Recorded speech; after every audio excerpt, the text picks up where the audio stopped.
Hello friends, எங்களுக்கு வந்து வீட்டில் நாங்கள் இருந்துகிட்டு இருந்தோமா, நல்லா சவுண்ட் கேட்டது. என்னடா சவுண்டு கேட்குதுன்னு வெளியே போய் பார்த்தா அந்த அணில் குட்டி வந்து மரத்துலேருந்து கீழே விழுந்துருந்து. சரி, நாங்களும் ரொம்ப நேரமாக அது தாய் வந்து கூட்டிகிட்டு போகும்னு பார்த்தா வரவே இல்லை. என்ன செய்யுதுன்னே தெரியல. அதான் சரி அதுக்கு பசிக்குமே அப்படின்ட்டு பால் எடுத்து கொடுத்துருந்தோம். நக்கிக்கிட்டே இருக்குது. நிறைய எறும்பு வந்து அதை கடிச்சிட்டே இருந்துச்சு. நாங்கள் போய் பார்க்கும்போது கட்டெரும்பு நிறைய சுற்றி கடிச்சிட்டே இருந்துச்சு. ரெண்டு கட்டெரும்புலாம் எடுத்து போட்டு தனியாக ஒரு டப்பாக்கு மேலே வச்சுட்டு இருந்தோம். தாய் வரும் பார்த்துட்டே இருந்தோம், வரவே இல்லை. அதான் கத்திக்கிட்டே இருந்து ரொம்ப பசிக்குமே அப்படின்ட்டு பால் எடுத்து கொஞ்சம் கொடுத்தோம். எப்படி கொடுக்கணுன்னே தெரியல. கையில் தொட்டு கொடுத்தோம். கொஞ்ச நேரம் குடிச்சிச்சு. இப்போ அப்படியே தூங்கிட்டு படுத்து கிடக்கு.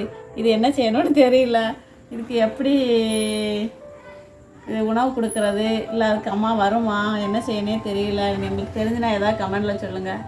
பாவமாக இருக்குது பார்க்கறதுக்கு.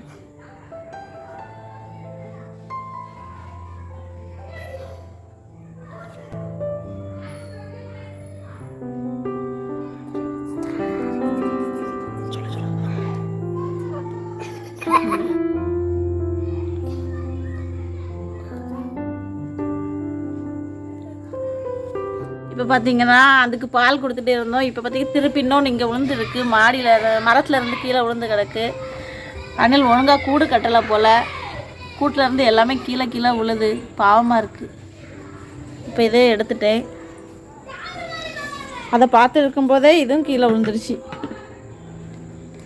கூட்டில் இருந்து விழுந்துட்டே இருக்குது ஒவ்வொன்றா. அணில் ஒழுங்காக கூடை கட்டாமல் போயிருக்கு. கூட்டிலேருந்து விழுந்துட்டே இருக்குது. பாவம், என்ன பண்ணனே தெரியல.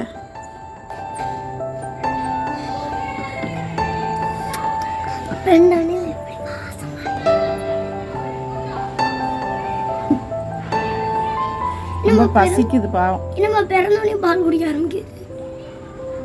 இன்னும் பிறந்தோடனே பால் குடிக்குது. நல்லா குடிக்குதே இது. இதெல்லாம் ரொம்ப பசியோட இருந்திருக்கும். இன்னும் அடுத்து குட்டி உழுப்புதா, அடுத்து சத்தம் போட்டு நினைச்சுக்கோ. ஒழுங்கா பத்து தூங்கியா.